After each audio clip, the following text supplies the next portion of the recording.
Құрметті әріптестер, бүгін енді біздің сабақ кестемізде конференция тақырыбы берілген.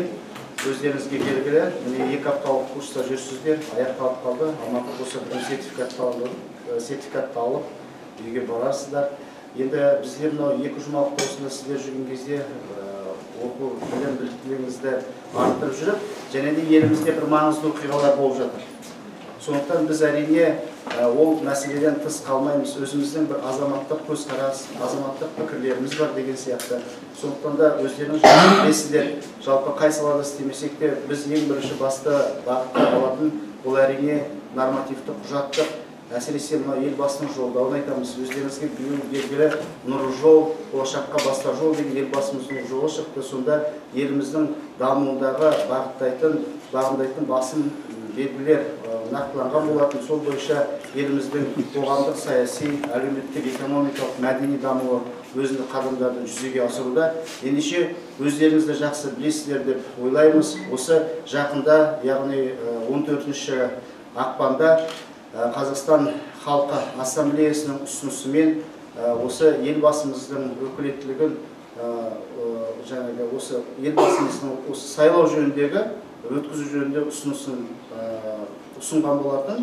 Сондықтан осы мәселе қазір қызу талқыланып жатыр. Точные выборы президента Казахстана. Такую инициативу из многочисленных обращений граждан поддержали в Совете Ассамблеи народа Казахстана накануне в Астане. Как отметили в своих выступлениях члены Совета АНК, в условиях нарастающего мирового экономического кризиса проведение досрочных выборов президента Казахстана позволит республике эффективно осуществить программу «Нурлы жол. Путь в будущее», а также продолжить реализацию долгосрочных задач, обозначенных в стратегии «Казахстан-2050». Мінеке алдарыңызда тұр, мынау көріп тұстар ғой. Осы 2011 жылы 4 сәуірде болған, яғни сәуірде 2016 келесі бір жылдан астам уақыт бар. Әрине әрбір бізде көп партиялық жүйе, Қазақстанда білесіздер, коммунистер, тағы басқа Нұр Отан партиясы бар. Сондықтан әлі де партия өз өкілдерін ұсынған жоқ. Дегенмен бұл қоғамның арасында қызу талқыға түсіп жатқан, яғни кезектен тыс сайлауды өткізу. Сондықтан осы жөнінде пікірлеріңіз болса, өзіңіз айтсаңыз қалай пікіріңіз болып жатса. Мен ойлаймын, бұл енді өздеріңіздің 2 жұма мінекей керек өзіңіздің институтқа біліктілігіңізді арттыруға отырсыздар. Осы 2 жұманың ішінде расында да назар аударған шығарсыздар. Осындай бүкіл Қазақстан бойынша жақсы бір өзгеріс болып жатқанына. Енді мен ойлаймын, қазір сіздерді осы 2 топты осы мәжіліс залға жинап, сіздердің ой пікірлеріңізді білсек, азамат ретінде, осы Қазақстанның азаматы ретінде, ұстаз ретінде не айта аларыңыз болса. Бірінші географ пән мұғалімдерінен бастайық, сосын сөзді бастауыш мұғалімдеріне береміз, иә? Жақсы. Қазақстан халқы ассамблеясының бастап отырған бұл бастамасын біз толық қолдаймыз. Бұл Қазақстан халқы үшін өте маңызды шара. Себебі тәуелсіз Қазақстанның әрбір азаматы өзінің азаматтық позициясын ұстану керек. Екіншіден, бұл қазіргі жағдайда еліміздің жаһандану заманында дағдарысқа ұшырап отыр. Екіншіден, ұлттық ішкі саяси тұрақтылық, қауіпсіздік, осының бәрін сақтау үшін осы сайлаудың мерзімінен бұрын өткізілуі дұрыс деп ойлаймыз. Елбасының бұл сайлауда жеңуіне біз толық сенеміз. Себебі әлем дүниежүзі халықтарының арасында елбасымыздың модераторлық, көшбасшылық рөлінде айтпай кетуге болмайды. Себебі көптеген елдердің жаңағы президенттерінде осы елбасының идеяларын толық құптап, және осы біздің елбасының ақылдасып отыратынын талай көзіміз жеткен. Сондықтан біз ұстаздар қауымы осы маңызды тарихи шараны қолдап, президент сайлауының мерзімінен бұрын өткізілуіне өзіміздің толық үлесімізді қосамыз. Ұсынысымен туындаған бұл ой қазір қоғамда айтқанымыздай қызу талқыға түсіп жатса, парламент, сенатқа, конституциялық кеңесте қарастырып, елбасының енді бұл өзінің нақты шешімін шығарылғаннан кейін сайлаудың болатыны нақты болмайтыны жөнінде мысалы ой пікір нақты бір тұжырымға келгеннен кейін біздегі көп партиялар өзінің кандидатурасын ұсынады. Кешеде коммунистік партиясы да айтып жатты, жетекшісі, яғни әр партия өзінің осы ойды жаңағы сайлау жөніндегі қызуды талқылап жатыр және әрине міндетті түрде өзінің кандидатураларын ұсынады деген. Енді оның уақыттың еншісінде дейміз. Шындығында да жақсы өте құнды пікірлер болса, тағы да өз ойларыңыз болып жатса, білдірсеңіздер. Сайлау енді қажет, өйткені біз болашақты бастар жол деп жатырмыз, ол барлығымыздың осы оқушыларды сапалы білім, саналы тәрбие беріп жатқан әсіресе ұстаздар қоғамның бір мықты бір механизм ретінде үлкен үлес қосып жатқан осы біздерміз. Әсіресе сайлауда қызу қарқынды қатысып, таңдауымызды дауыс беруде үлес қосамыз. Ендеше өз ойларыңыз айтып отырсаңыздар. Карипова Ағайша, 4-ші мектептің мұғалімімін. Енді Қазақстан Халықтар Ассамблеясының ұсынысы бойынша мен ойлаймын, президентті қайта сайлауды бүкіл халық қазір қолдайды деп ойлаймын. Өйткені біздің президентіміз, елбасымыздың салиқалы саясаты бүкіл Қазақстан халқына белгілі.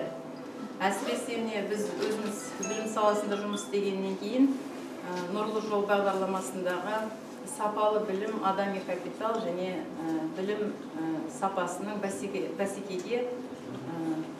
бәсекеге қабілеттілігі деген 3 міндет қойып отырмын. Осы міндеттерді орындау барысында біз қазір курсты өтіп жатқан кезде де президентіміздің жолдауының бір үлкен мағынасы болып тұр деп ойлаймын. Өйткені бұрын соңды осында курс өткен кезде мағыналы осындай мұғалімдерге бір өзіне үлкен бір білім артып, рухани байып қайтатын курстар кем болып еді. Енді қазір осы сайлаудың қарсаңында, осы конференцияда мен айтқым келіп отырғаны, бүгінгі 2 апталық курста біздің ұстаздардың, менің әріптестерімнің үлкен өздеріне деген рухани байлығы,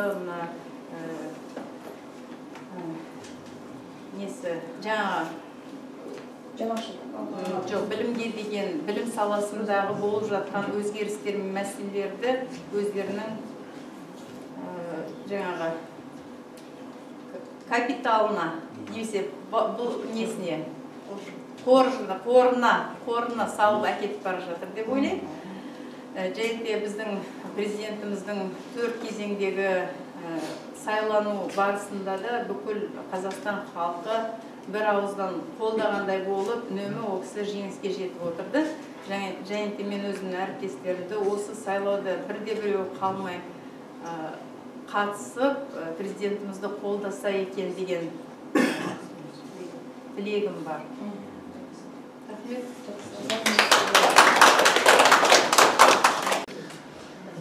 Енді 14 ақпанда Қазақстан Ассамблеясы, Халықтар Ассамблеясының өздері ұсынған үндеулерін, енді осы үндеу бойынша жастарда қалыс қалмайды деп санаймыз. Енді өзім жастар атынан бұл үндеуді толық қолдаймыз деп айтамыз. Және де бұл үндеу тек жай ғана қабылдана салған іс емес. Бұл өте көрегенділіктің белгісі. Яғни алдағы жылда біз өте Қазақстан үлкен дамуды қажет етеді. Енді ол үлкен даму үшін, үлкен зор болашаққа жету үшін біз ең алдымен экономикамыз мықты болу керек, халқымыздың әл-ауқаты мықты болу керек, сындарлы саясат қажет. Енді осыған жететін жол бізде тек біреу ғана, қазіргі таңда Нұр Отан партиясы, соның ішінде Нұр Отан халық демократиялық партиясының көшбасшысы, ұлтымыздың көшбасшысы Нұрсұлтан Әбішұлы Назарбаевтың басқа үміткер жоқ деп санаймыз. Және де осы сайлауда егер болатын болса, біз толық қолдаймыз. Не себепті? Қазіргі таңда Нұрсұлтан Әбішұлы Назарбаевтың, яғни Қазақстан деген кезде ол кісі көшбасшылығын әлем елдері мойындап отыр. Яғни жаңа идеялар туындатады. Үнемі алдын алу қабілеттілігі өте зор, көрегенділігі өте мықты адам. Сондықтан да біз жастар алдағы келе жатқан тарихи оқиғаларды қалыс қалмай үнемі қолдап отырамыз және қолдау арқасында үлесімізді қосамыз деп санаймыз. Құрметті әріптестер, міне бүгін осы елімізде болып жатқан қызу талқыға түсіп жатқан тақырып төңірегінде өз ойларыңызды, пікірлеріңізді айтып жатырсыздар. Өздеріңіз жақсы білесіздер, биыл осы 2015 жылы елімізде республика көлемінде аталып өтетін үлкен іс-шаралар тұр. Оның ішінде мысалы Қазақ хандығының қаланғанына 550 жылдық деп жатырмыз. Қазақстан Халқы Ассамблеясының 20 жылдағы, Қазақстан ата заңында қабылданғанына 20 жыл, Ұлы Отан соғысының 70 жылдығы деген сияқты іс-шаралар. Осылардың былай алып қарайтын болсақ, жалпы республика бойынша, еліміз бойынша тойланып аталып өтетін іс-шаралар, ол барлығы осы тәуелсіз еліміздің егемендігінің ішіндегі бір жеткен жетістіктермен, яғни өткенге бір құрметпен қарау, яғни өткенге құрметпен қарау, бұл болашаққа бағдарлы бір бағытты шараның бірі деп біз айтамыз. Сондықтан өздеріңіз жақсы айтып отырсыңыздар, және әріптестеріміз ауырып ем іздегенше ауырмайтын жол ізде деген сияқты. Сондықтан әлемдік жаһандық жағдай мен еліміз тыс қалмайды, сонымен тікелей байланысты. Ендеше осы биылғы жолдаудың өзіндікті ерекшелігі былтыр 11 қарашада қабылданған Нұрлы жол деп, ол да тарихтан оны бір сыр шертіп қарайтын болса, сонау Есім ханның ескі жолы, Қасым ханның қасқа жолы деп айтамыз, Тәуке ханның жеті жарыстың. Енді биылғы жолдардың өзі де аты Нұрлы жол. Яғни сонау хандық кезеңнен басталған сол ата заңның жолдарынан Нұрсұлтанымыз қазір еліміз айтып жатыр Нұрлы жолы. Яғни бұл елбасымыздың Нұрлы жолы, бұл тек ол кісі ғана емес, жалпы бұл елімізге бағытталған Нұрлы жол. Ендеше біз осы Нұрлы жолда ертең еліміз 30 бәсекеге қабілетті 30 елдің қатарына қосылудағы мемлекеттің іргесін, болашағын дамытатын осы еліміздің азаматтары біздеріміз, өсіп келе жатқан жастар, үлкен алдымыздағы аға, апаларымыз, аталарымыз. Ендеше еліміздің осындай қарқынды қанат дамуы үшін біз осындай үлкен игі шараларды қолдап, өзіміздің таңдауымызды дұрыс жасап, бір кісіге атсалысуымыз керек. Рахмет, көтеріп ойларыңызға.